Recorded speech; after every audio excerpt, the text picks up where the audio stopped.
Hi everyone, and welcome to a new episode of Intuitive Queens podcast. I am your host, Mara Marchesi, aka the Intuition Queen. If you are new to this podcast, welcome. And if you've been listening and watching this for a long time, thank you for coming back. So let me tell you a little bit about me. I am an intuitive and creative coach, a healer, psychic, and obviously a podcaster. And I'm really passionate to help people, entrepreneurs, and creative people to release any kind of blockages, fears, limitations, anything that stops them from being their true self. And I do that helping you to connect to your intuition, because I really think that trusting yourself is the most powerful thing and tool that we have, because nobody can stop us when we are able to trust our decisions and ourselves and what our soul wants us to do. And in doing that, we often come across a lot of obstacles that could be fears, could be limiting beliefs, could be subconscious situations that we don't even know about. And sometimes we feel stuck, we feel like we cannot move to the next level, and we don't really know why. And it doesn't matter if you're very successful, a little bit successful, how you define that. But my passion is really to help you to unlock all of your potential so that you can truly be yourself and create the life that you truly desire. And step into the frequency of abundance, love, success, friendship, anything that you truly want.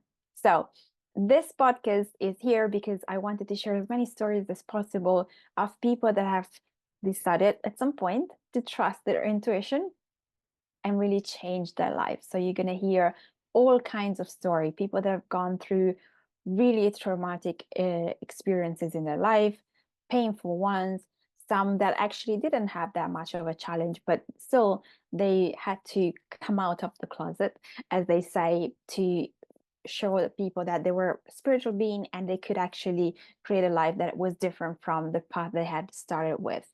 This podcast is here to inspire you, to help you to get clarity, to take action. And I hope you find some help in here, either with the stories that I'm going to share or with the stories that my guests are going to share. Time to dive into the new episode. Enjoy it. Hi, everyone, and welcome to a new episode of Intuitive Queens podcast. Today, I have a very special guest. She has a very amazing story, and I really want you to hear and to watch this episode because it's really incredible.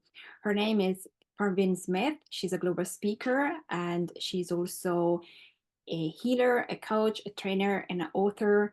And she has a story of physical issues and physical healing through emotions and energy and mindset that I am so excited to share with you. So let's just go within.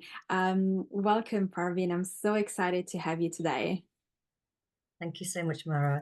And it's great to be here today. Thank you.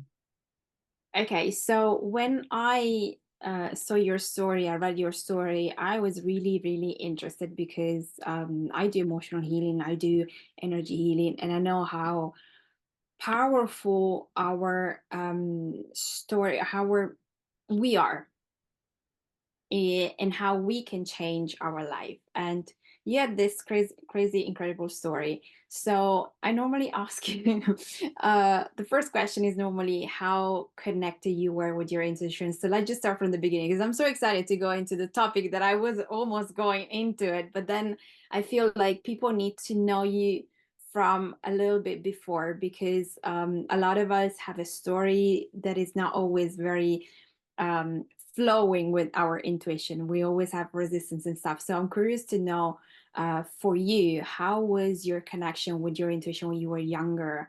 Was it there? Would you listen to it? Tell us about it. Okay, thank you. Actually, I was just speaking to one of my clients previously to this interview, and I was just sharing with her that I have memories from when I was 3 years old and 4 years old, and what was happening, and how my parents split up uh, as we were all babies and young girls. And I can remember a lot of my senses. I can even remember the rain, the grass, the darkness Wow. in the road when we were waiting for someone to come and pick us up because my parents split up. And of course, my mum decided to leave with the children. I have all of those. It's almost like I can taste it. It's that strong. I can smell it. I can feel the rain. I can still picture myself there waiting for someone to come and pick us up.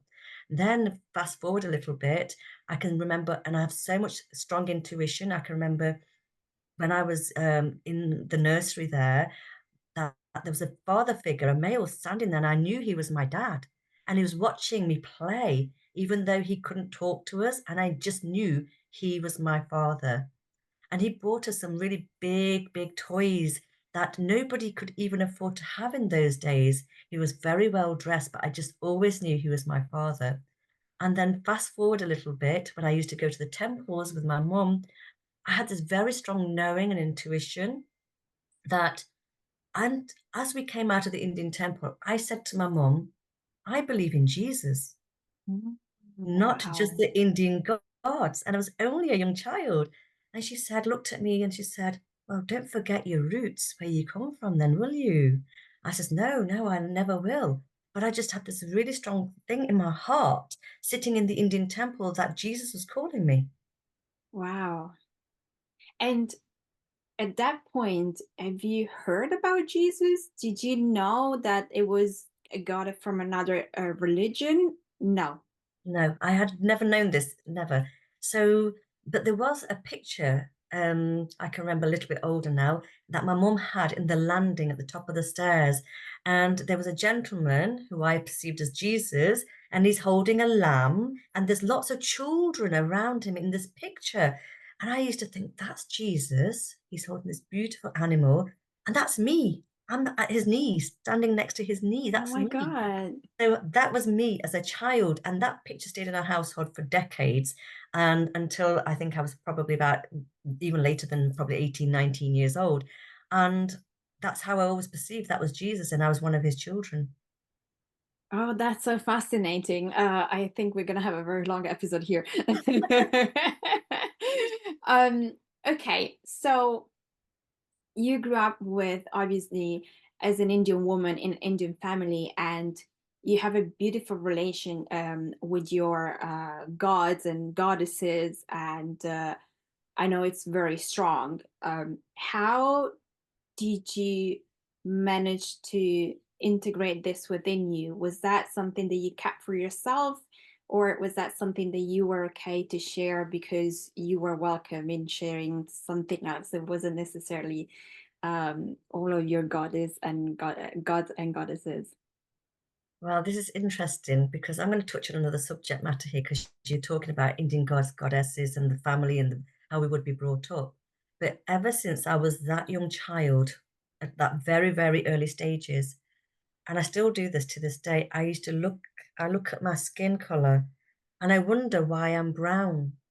Who am I Mm. in this body? This was my question from very young, early ages. And why am I brown? Why is this my color? Why is this my hand? So I had a very inquiring soul from such a very, very early age. So when I looked at into, of course, growing up, we look at our culture, our religion, and we do what we need to do with the ceremonies or whatever it may be, the family gatherings. So all that is part of the life.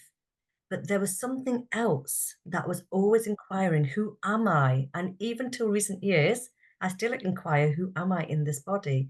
And that will fast forward into the journey of what we were speaking about previously, of all the stuff that's happening right now. Why is this stuff happening? Why are there such huge manifestations and why there's such a huge trajectory just recently this year alone? Because I'm used as a vehicle, as a soul, Mm. to make things happen to such large levels that even I'm manifesting it. I know I'm manifesting it, but how is it happening and why is it happening on such a huge level? And I think that goes back to me now, being that young girl, growing up in a struggling family. I'm not going to say it was all roses because it wasn't. I missed my exams at the age of 15 years old to go to work, to raise money for the Mm. family, to feed us, to give money back into the household. And then at 17, something else happened, which was a traumatic time for me. Then something else happened at the age of 19, which is another trauma that hit my family and my body system when we found my sister dead. And this Wow. was So these are extreme traumas. I haven't told you what's happened at 17, but that was extreme trauma. But then the next extreme trauma would have been at 19, where we found my sister dead. But I already knew 8 o'clock in the morning, between 8:30 and 9 o'clock, that my sister had died. My intuition was that strong. We used to work together, and she never turned up at the corner we should have met to go to work at the same time. We met there every day. She never turned up. And my heart sank, and I knew she was dead. How? Because I had a strong intuition all my life, all of my grown up years. There's lots and lots of stories.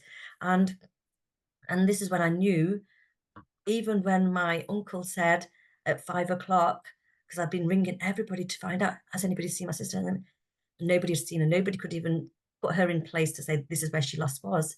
And then when my uncle said, we're coming to pick you up, get ready, I said, she's already dead.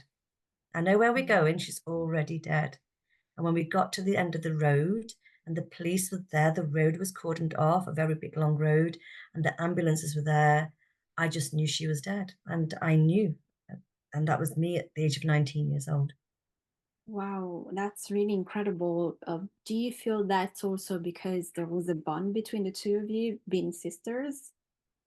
I would say so, but we weren't happy sisters when we were growing Right. up. She was 1 year older than me. We used to fight a lot. We didn't like Okay. each other too much when we were growing up. We used to fight a lot. But when we got to a certain age, the older teenage years, we were very good. We were best friends because we saw each other every day, and our lives changed, and we wanted to journey together, and she was my best friend. Mm, yeah, I can imagine. So, how those two tragedies moved you forward in your life? What happened afterwards? Mhm. So then we fast forward some years, and I met my second husband. There's a story with the first one, which I haven't even spoken about right now. It's another episode. But We'll do another episode in the new year. so what had happened here was, I became now pregnant with my third child. I was having my third child. And when I was having my third child, I was swimming in the deep end of the swimming pool, and I couldn't do the breaststroke, and I started drowning. And all of a sudden, my pelvis at 3 months of pregnancy was giving in. It became too loose. The ligaments were too loose. And throughout that pregnancy, this is the next trauma. There was one after another. And basically, I couldn't walk properly. And the bigger the baby got, I was Mm, struggling to carry her. And even though she was only a 3 pound, 14 ounce baby when she was born, I couldn't walk. And I was put on bed rest for 2 weeks prior to her birth. And then of course the waters broke early. She was a premature baby. She was born as a blue baby, and she was straight away taken into an incubator. But as I was standing there thinking, oh my God, when I went to see her in the incubator, I was passing out until my husband and the nurses quickly got me a wheelchair to sit in. And from there onwards, that was my next trauma. And I was on 100 and something tablets per week, including vitamins and minerals per wow. week. And I became disabled. And when the doctors looked at me and they said, we didn't know what to do with you, I was the only one out of 29 women in the UK who had this rare condition of a split pelvis, putting it bluntly. And I had a bed downstairs. I had a commode downstairs. I was completely disabled. I couldn't sit up. I never held my baby. I never held her at all. My husband lost his job and he became my carer. Then in the end, we had nurses coming to us at home, and I was disabled for 4.5 years. So I lost 4.5 years of my life. And the doctor said to me, my bone specialist said to me, Parveen, we just don't know what to do with you. This is quite rare. And we're thinking maybe we need to operate and put metal plates at the front and the back of your pelvis to keep Mhm. it together. And at that time, he said, we would suspect that you will have 50-50 chance of ever walking again, Oh with or my without God. surgery. So at the age of 27, I refused surgery. I refused it. And So then, what? Oh, no, go ahead. Go ahead. so when I refused surgery, it was very, very long, hard, um, battle to try and get my health back. But then there was lots of other things happened in this time frame as well. And in the end, I was in so much pain that doctors used to come home and give me morphine injections to take away the pain because the pain was too strong. Just couldn't handle it. And then my body used to go into tremors and shock because then I was having this foreign body injected into my body, Mm. but there was nothing else that could control this pain. And then one day, cutting another long story short, I had a very divine experience, and stood at the top of my stairs when I could actually walk up the stairs. And one day, and I couldn't walk up that many times, just once a day only. And I stood at the top of the stairs, and there's a story behind this as well. There's too many stories here. And my eldest daughter shouted, "Dad, Dad, you better come. I think Mum's going to pass out."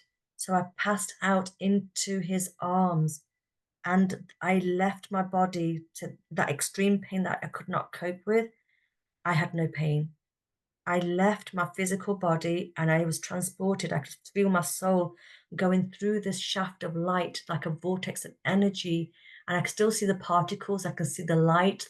You've never seen white as what I saw. I had no pain in my body. And as I was transporting up this almost like a shoot of light, and I went to what I would call God's home. And Mm. when I was there, I had no pain. I don't know how long I was there for. It seemed like forever, eternity, in fact.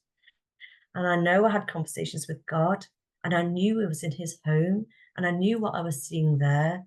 And then all of a sudden, I was sent back into my body, and I can remember coming down like this energy, fast, fast, fast, fast, fast, fast, fast, fast, fast. And then I went back into my body with a big thud. And that sound is still in my ears to this day, decades later, 27 years later, I still hear that thud when I talk about it. I came back into my body with a big thud, with the most alarming pain, back to that same pain as I first left the body. And then all I can remember is the paramedics came and took me away on a stretcher to hospital. Oh my God. Wow, this is amazing. Okay. So much here. Okay, so I assume I know we spoke about it before, but it's been so long since we spoke and I don't remember everything. So I assume that this was a pivotal moment for you because I would assume that if God wanted to have a conversation with you was because you had to come back here and do something else. So what happens next? So what happened next? I was disabled for 4.5 years. So that was somewhere at the beginning of my injury of the pelvis, not being well. And I couldn't still get rid of the pain. And I used to play the Gregorian chants. I don't know if you've heard of Gregorian chants. The beautiful monasterian type of sound where the monks are singing so loud and the voice was so pure. I started reading the Bible, and there was nothing more I could do. I had blurred vision where I couldn't read at first at all. And I had to persevere and wait till my vision came back. And then I used to just hold the Bible. I told my husband, go and get me the Bible. And I held the Bible. I could read just parts of what I could read, and I was reading bits where I could read through those 4.5 years. And I became an outpatient for the rehabilitation hospital to help to get my pelvis back and for me to be able to sit up and walk again. So I had to learn to walk again. And through that 4.5 year period, I've never felt pain like this. I was on the chronic pain list, acute pain list, and it was really quite severe. And this is quite gruesome when I talk about this, but every time, every now and again, quite often, my leg would come out of the pelvis joint. So Wow. so it would come out completely. And then what I had to do is every time, then my husband had to take me back into hospital, and they used an old-fashioned method where they would swing the leg, and whack Put it it back back. into the Oh, pelvis. So I'm already in extreme pain. Imagine this now. And this was a norm for me now. This was happening to me regularly.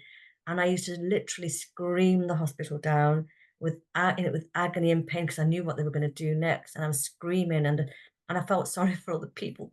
They must have thought, what are they doing to this poor woman? But that's the only way to put it back in. And because I wouldn't have surgery. So then when I could walk, I had to learn to walk again, and I had crutches, and I was a wheelchair user at this stage as well. embarrassed, very embarrassed as a 27-year-old to sit in a wheelchair. Mm, But that was the only way to get me out of the house. Otherwise, I would go crazy. But I think from my recollection, I didn't go out in a wheelchair much because I was so embarrassed. So eventually crutches and eventually 2 walking sticks, but I had to wear 2 belts to keep my pelvis together. Okay. And then I would take steps, but not far because the pain was too intense. And eventually I was able to walk my daughter to the school, which was just here at the top of my road. And then the head teacher said to me, Parveen, such great qualities. You should be a school teacher. Let us help to train you. And that's what the school did. The head teacher started training me to come into school whenever I could. And she put me through a course, and I started becoming a teaching assistant. And then, cutting a long story short, I became a mentor for schools. 4.5 years later, I could walk better. And then I was mentoring in schools. My job was to put a smile. This is how I saw my job at the time, to put a smile on a child's face. And if I could do that, my job was done. But the job was bigger than that. But to me, that meant a lot to me. So I was a mentor between 2 schools, and I also taught cultural diversity. I taught a lot about village life in India and Mahatma Gandhi's teachings in schools. mhm. And that was a cool thing for me. And until then, my second disability arrived. But this time, I couldn't breathe. And that 8-year-old daughter I never held is now standing in front of me and saying, Mummy, Mummy, get up. We're late for school. Why aren't you getting up? And I could barely sit up. And I said to her, go and get the neighbour. As she stood in front of me, everything was going black, black, black. And I thought, oh my God, this is the last time I'm going to see her face. She ran and got the neighbour from across the road. The neighbour came back and she's trying to ring the doctor. The doctor says, don't ring us. You need 999 right now. And that's when the ambulance came. And then the ambulance took me to hospital. This time, I Okay, became okay. Let's go disabled. back a little bit because there is so much, and I know you're going into another very powerful moment. And also, I just want to say, I love that the sun is becoming even more. So you have this glow of light that, especially when you were talking about you meeting God and all of that. So I just want to say, I think this is meant to be. Anyway, my question to you is, in this first really tragic moment of your life, um, how did you hold it together? Because I can only imagine, just from the pain that you're feeling, to just be, and then your family, the responsibility of being a mother and everything else, and how things are going. Will I ever be able to have a normal life? And all, I cannot imagine, not even the kind of thoughts that are coming into your mind. How did you manage to continue to go ahead? And I know you might say my family, my children, but there must have been something else within you that said something about, I don't know, keep going, there is a reason for this. I don't know if that's what happened, but I just think so much pain, so much trauma, so much not knowing what's going to happen, and if you're ever going to be able to even just not have that split pain and all of that. So I'm just curious to know what was going on in your mind, and how did you go on? Yes. For me, I think there was a lot of deeper resilience and this thought, I cannot be disabled. I just cannot. I cannot. And I will find a way, but I cannot be disabled. And yes, you do think of your family. It's either you're going to stay alive for them, or you're not going to be here at all. Yeah. And that's something that did go through my mind too. So it's one or the other. So I was fighting for my life, fighting to be for here for my children. And I wanted to have a good life and a normal life. I didn't want to be disabled. So that is the backbone of that, I would say, is I cannot be disabled. I will not be disabled. I will not accept to be disabled. And I know that something deep was also within me, which has been with me since I've spoken about 3 or 4 years old. There's Mhm. something more to all of this. It's like I talk about this is just the physical body, but there's something more. And I ask myself the question, even recently as an adult, who am I? Who am I? I still ask myself the question, who am I? Even at this age of 54 years old, I Mm. still ask the same questions. And so the part of that, who am I? Maybe there's something more to this of how Right. survived all of these traumas. I see people now who are my clients, and when they hear something, they go, "Oh my God, like you've been through 30 people's traumas in one small body." And that's literally Yes. what has happened. Yeah, I mean, like just hearing and because you haven't unpacked everything else, just hearing this, it's just so deep and so traumatic that, like you said, like I guess that it is possible to get to a point where the pain is just too much that you just want to end it. Not because you don't care about your family, but it's just because if this is the life that you're gonna be living and nobody can do anything about it, then what's the point? Yes, exactly. Exactly. So I just then went into this next disability, which was breathing difficulties. And during that time, we couldn't find out what was wrong with me. My doctor kept sending me in hospital, but the hospital kept sending me out. And I was on the pneumonia ward, and there was women in their 90s, they were dying, and I knew something was happening to me too. But they still couldn't find what was happening. But all I could say to the doctor was something is whizzing around here, and I can't breathe. And it was just like a pulse of stop. Like it was like this. That's how I was breathing. But the Mm. pain also, there was pain here as well. And something was whizzing around my body. That's all I know. And I think we came to the conclusion, is it a blood clot in the lung? Or could it be the heart? We just don't know. And cutting a long story short, I did cry out one night because I was so scared. Day and night for those 2 years was literally a living nightmare because we take breathing for granted. But at Mm. this time, I couldn't breathe and talk at the same time. I couldn't breathe and eat at the same time. I couldn't breathe and walk or move at the same time. It was impossible. So I was in and out of hospital. And even in the daytime, I was so scared to close my eyes. If I close my eyes, they may never open again. And this is a reality.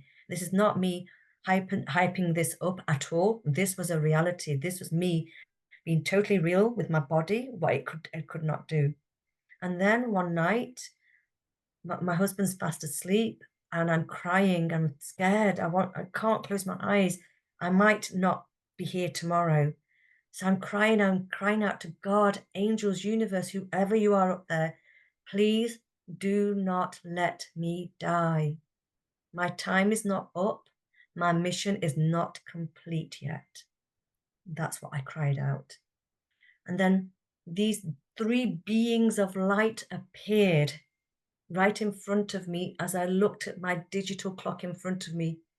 And they came here and they started working on my body. And I've got goosebumps as I'm speaking about this right now. Me too. And they started working on my body. And these beautiful beings of light were translucent. I could see them Mm. translucent.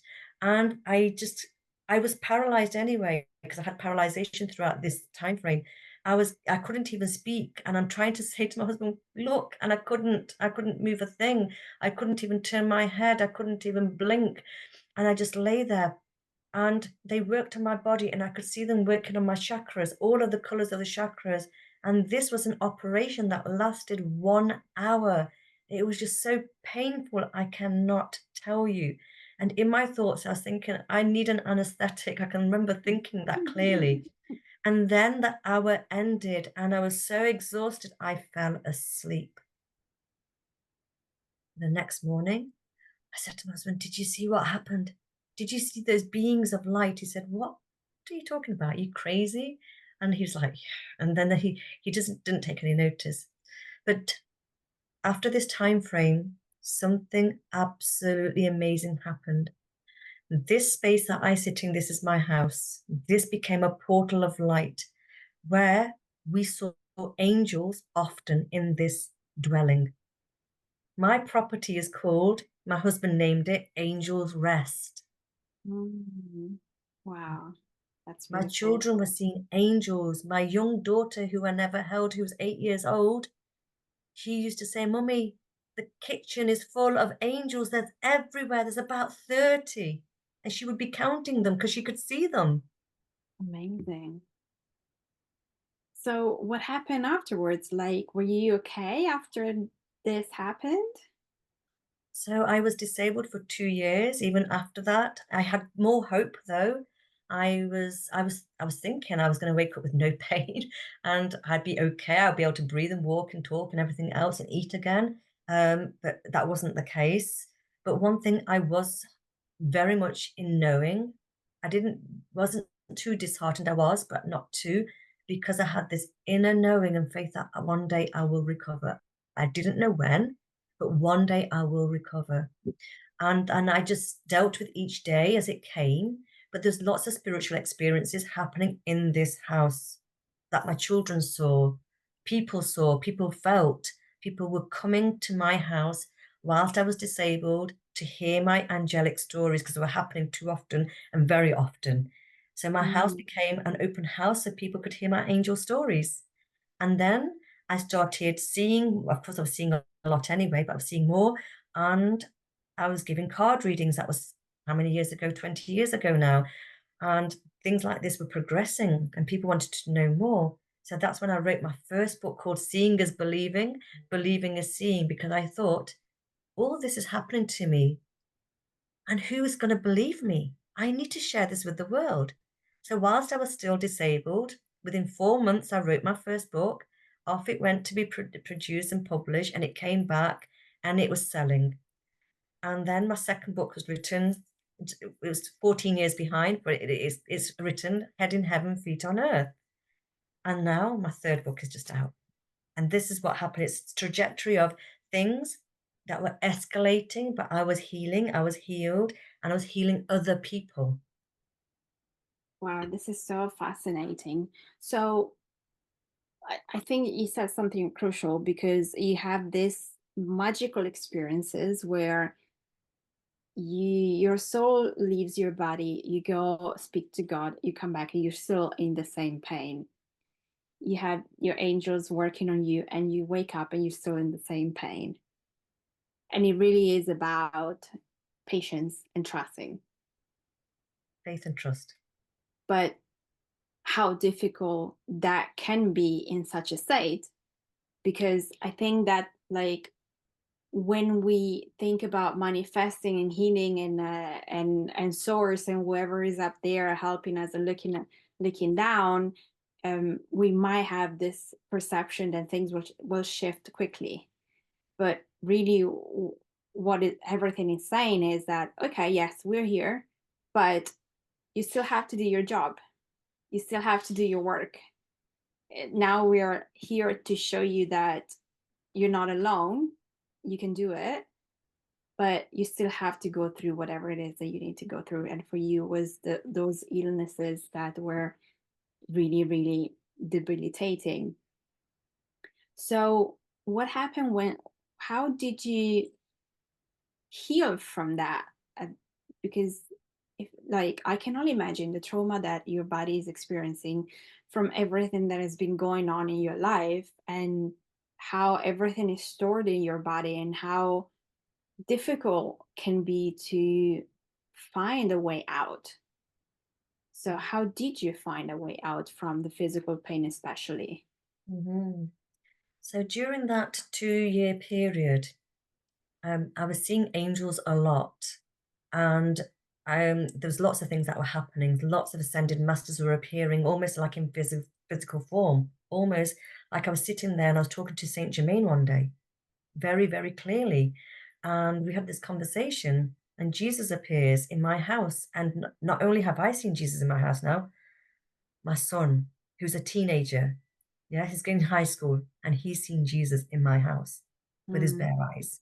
So this was all happening. And I know it might be difficult for some people to understand how can that be, but when you're on a journey like this intensity, they're showing themselves for a reason, almost in proper physical form. So during that time frame, I started to heal myself or heal other people, but I didn't know how it was happening. So I was given these sacred scrolls one night. I was woken up at a certain time one night, and same it carried on the second night. And I was given two sacred scrolls, and I was reading them. I could read them with my eyes open or closed, doesn't matter. And these sacred scrolls were there for me to read. And I feel this was energy download, but it was very real, very physical and very real. And I couldn't go to sleep in those 2 hours there, and I couldn't go to sleep the 2 hours next day. I was woken up, there they are, right in front of me, read them and absorb the sacred texts because this is the healing that's going to help to save people's lives. 15 years later, the same sacred scrolls were given to me again, and I saw them again, and then this is it. So I did train in different types of healing modalities, but I know that's not the source of what I was doing. The source of what I was doing was before I went to train because you need some sort of backup of a certificate to be able to do the work that you do. But the Right. source is the real stuff that happened to me before I trained. The scrolls that I was seeing, that was the real frequency I was working with. And even my students to this day say, Parveen, it was always your energy. It was always Mm. this. I recognize it. And so different people have said that for a long time now. And that's what we call angels of transformation, healing and service in the new eon. Yeah, this is beautiful. So, did you feel you needed a certification for your peace of mind, or you started to heal without a certification and then you felt the need to do maybe just to learn more, something more specific about maybe as you were progressing, you realized maybe there was a specific topic that was coming up for you and you wanted to learn more. Yes. So, for example, I did train, my friend was the Dr. Yusui Reiki trainer, and she basically was quite not far off a good lineage, actually. And she was well known in the area. She still is well known in the area. And she trained me. So I just said, let's do this, and I just needed that backup. I just Mm, needed something. Because if you just say I'm a spiritual healer, there's no backup really with that to work with the public. So I needed something, but I also know that what I had, that talent I had, that gift that was given to me was before. And that's the mhm. frequency people recognize me on. So Angels of Transformation is beautiful. It's pure, it's divine, which is what was given back then. The sacred scrolls were given again 15 years later, exactly. And this is the modality that we use, which is so beautiful. And it really is on a different level.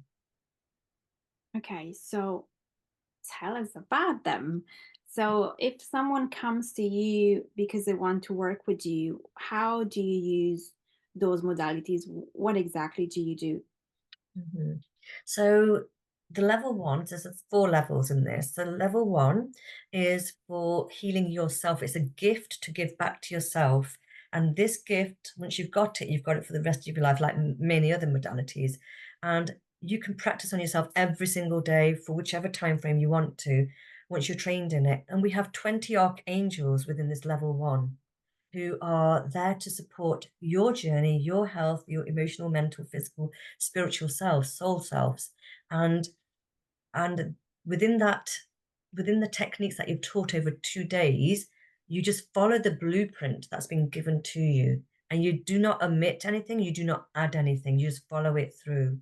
But there are also beautiful ascended masters also that link in with this as well. So they've got massive power energy here, superpower, come together from divine source. And this is the modality that is healing people from anything from heart disease, stroke, uh, the big C word even that people are saying, should we actually mention it? Yes, I believe we should mention it because I have got some very, very good results with my Yeah. cancer patients who have had oncology treatments as well. They've been into hospital, they've been into hospices, but then they come to me as well. And why not? If we can marry the two Yeah, together, it's fine. absolutely. And there's lots of recoveries like this, children with anxieties and stresses, adults with anxieties and stresses, people who've got PTSD, for example. So there's so many amazing things that we've done with this, but also um, because I do the coaching side, the mentoring side that was trained by a psychologist many, many years ago, over 2 decades ago, that quality is with me as always. It's always been here. So the transformative coaching and the wellness, which is Angels of Transformation, I marry that together to bring the outcome as the founder of Angels of Transformation. But when my students train, we train them just in Angels of Transformation, and they just do that for all the people that come into their path who want the healing. Right. Okay. Different Okay. levels for different things. I love that. And it, I'm holding on to myself because I have a lot of questions. Okay, so now you are free from any kind of pain. I see you walking everywhere. You have absolutely nothing. You're healthy. Um, so how was the process for you? Like, I know you said that you knew it and you didn't want to be disabled, but when you started to really, really feel good about yourself and you really started to do everything that a normal person does, what was going on with you? And I assume you felt now, okay, now my purpose can actually start. Um, but I just want to understand where were you at when you realized, okay, now I'm all good? And also, do you ever feel like something is going to happen to you? And I'm asking you just because considering what you've gone through, I just can imagine people at the back of their mind thinking, but what if this happens again or something Mhm. else? Yes. And I dare say my family do have that concern because I am a, what you would say, go-getter. I'm so driven with my soul's purpose and my mission here to do what I'm meant to do. And it's to help to heal people, but also I feed hungry people around the world in war zones, wherever it needs to be at that time frame. So they may worry when I'm overly doing something in their eyes. Mm-hmm. But then I am also having that check in with them. Then I think, yeah, okay, I'm just going to slow down a bit.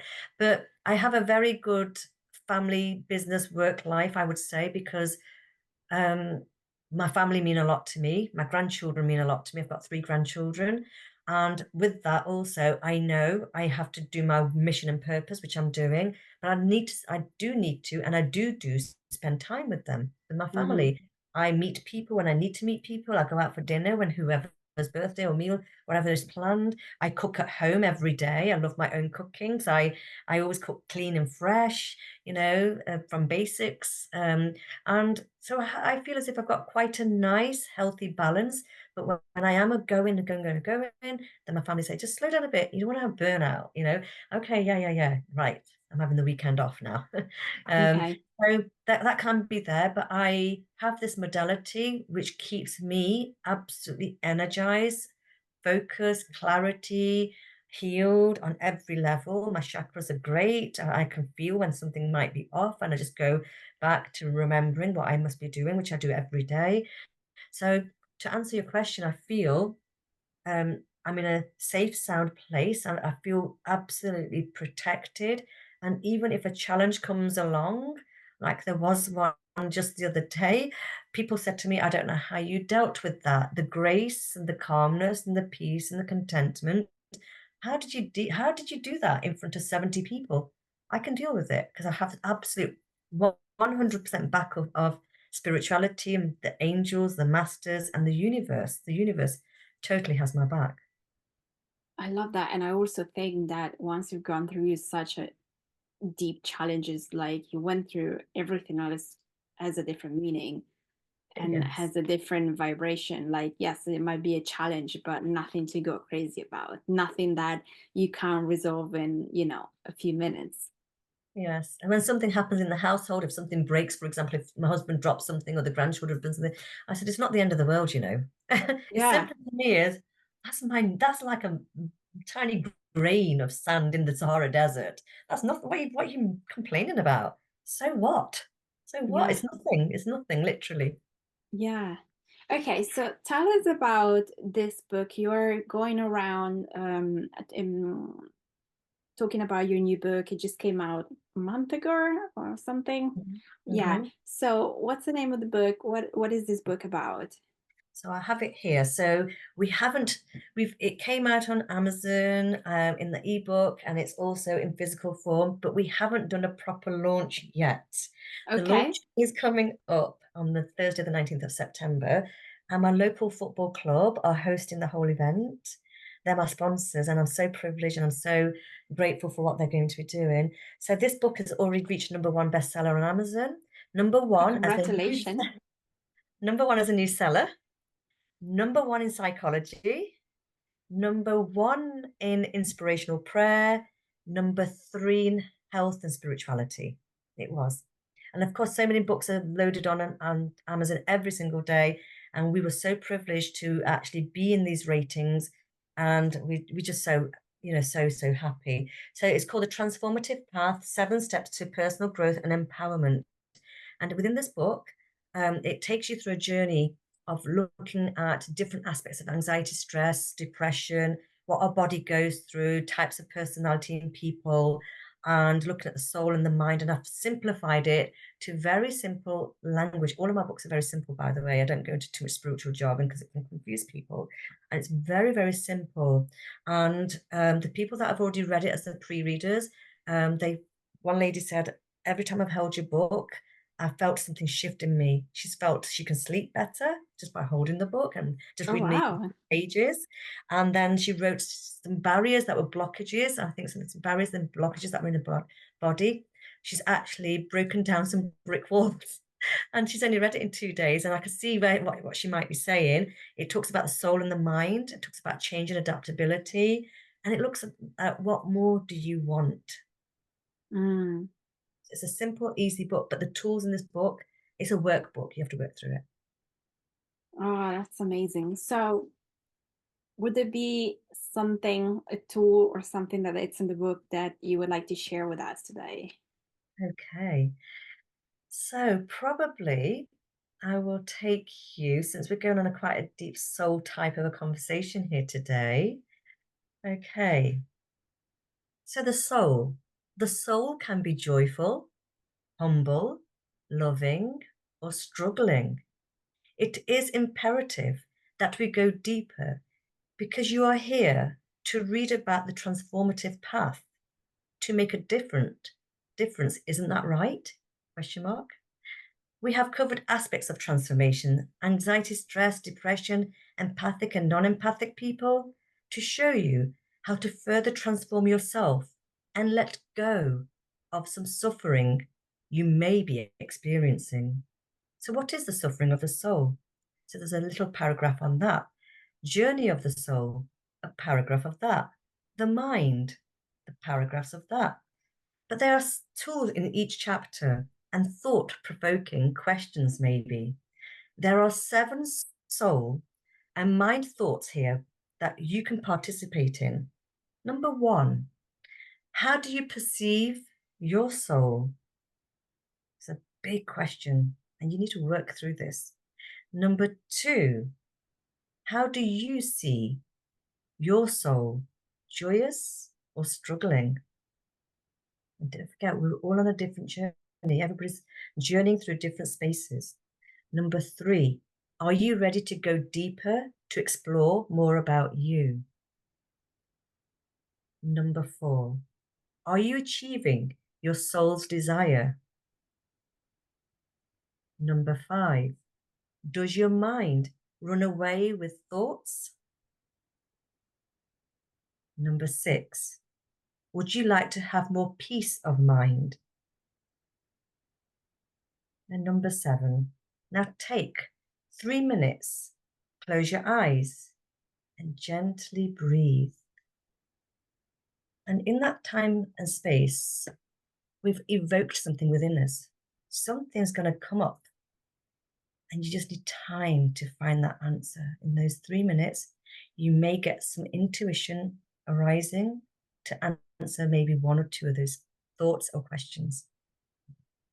Oh, those are really, really beautiful questions. Thank you so much for reading those to us. And I really encourage you to stop the video, the audio, and go one by one, write it down and use it, because you're right. I think that First of all, they're not questions we ask all the time. And the deeper you go, the more you connect to yourself and the more you understand yourself on a deeper level.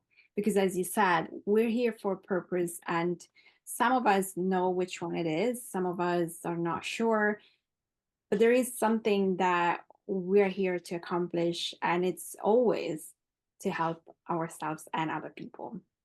Mhm. So those questions are fantastic. They're really beautiful. So thank you for reading those to us. You're And welcome. where can we find the book? Mhm. If you wanted to have a signed copy, if you're in the UK, you can get a signed copy directly through my website, which is soul2soulwellbeing.com. You can also go on Amazon and you can get it from most countries. In fact, any country that you can sort of find on there, you should be able to get the book from there. And while you're looking for that, there's a very good chance you'll see my other two books underneath that because that's how it's pulling it up on the Amazon sites. And other than that, there are two free gifts in the book. When you go through the book, you'll see where they're situated. And I encourage you to look at those free gifts and see where that takes you. And you'll see how other people have benefited from this as well. Just linking in with this book, I just want to share something with you, Mara, that's really Yeah. important. So I think it was last week, I received my research paper back from University of California. It's a company who does research on your work. So they are researchers, scientists, reviewers, and I think it's taken about 3 months. I just got the paper back. And I do say, listen, I am not a doctor. I am not a scientist, but I'm a person who works with human beings. I'm writing this article to showcase to you how what I do works. So this paper, this is going to be going into a journal now, which will be available to scientists, researchers, and anybody studying anxiety, stress, and how we can transform ourselves. And they'll be able to read that. They'll take what they need from it, from whichever angle Mm. they come into this. And I got 5 stars for that. Oh, that's amazing. Congratulations. That's so beautiful. And I just think this is a testament to everyone that, and not because everybody has to go through something so traumatic like you did, but I know there are a lot of people that are actually going through, and I just think that first of all, if you are going through something so incredibly painful, there is an end at the end of the tunnel with a reason for it. And it's all about believing that there is a different outcome, but also just everyone that is looking for a purpose or trying to figure things out. I always say that your purpose is already there and it's already within you, and it's just about uncovering bits and pieces and unlearning and going deeper within to understand and get the messages. At some point something it's going to show up in a way that is so unexpected, because your work is meant to help more people, and I feel this is what's happening with you, and obviously with such a big testament of your story that obviously helped. But I just feel that if your purpose is strong and you're going into and you're asking yourself questions and you're doing the work, at some point you will be rewarded somehow. It doesn't have to be with a 5 stars from University of California, but there is always something that will tell you keep going. This is your path. You're doing well. Yes. Okay, Parveen, I will stay here talking about everything for a long time, but we got up to the hour. And tell us where we can find you if we are in UK, we want to come to your book launch. Where is it? And also, if we want to work with you, you work online, I guess, also not just one to one in person. Yeah. Yes, so I've got clients in various parts of the world. So the way you can find me is on soul2soulwellbeing.com. You can email me parveen.angels@yahoo.co.uk. You can call me on WhatsApp or message me on 07545 193 593. So the book launch is going to be happening on Thursday, the 19th of September. But I've already, just prior to this, I've got different people asking me to do book launching and book signing for them in their venues so that we can empower people. And also today, I have another local football club who want me to empower the football team, the women's football team. Oh, So this yay.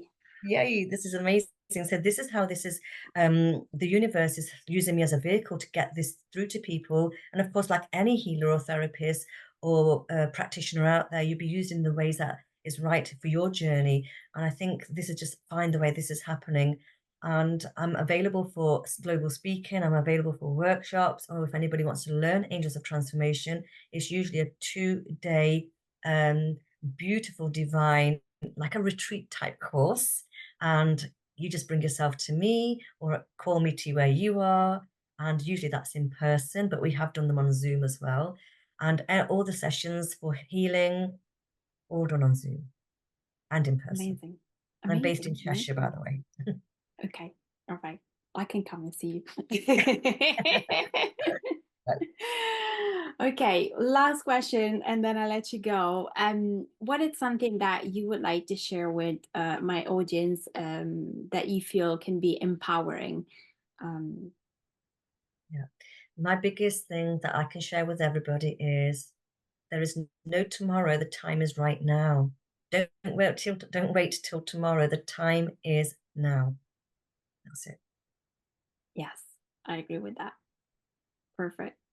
Parveen, thank you so much for being on the podcast. I really love your story, and maybe we'll do another episode in the new year with something more because I feel like there is so much more. And thank you so much for everything that you do because I think it's just so amazing. And go get in touch with her because she is fantastic. Thank you.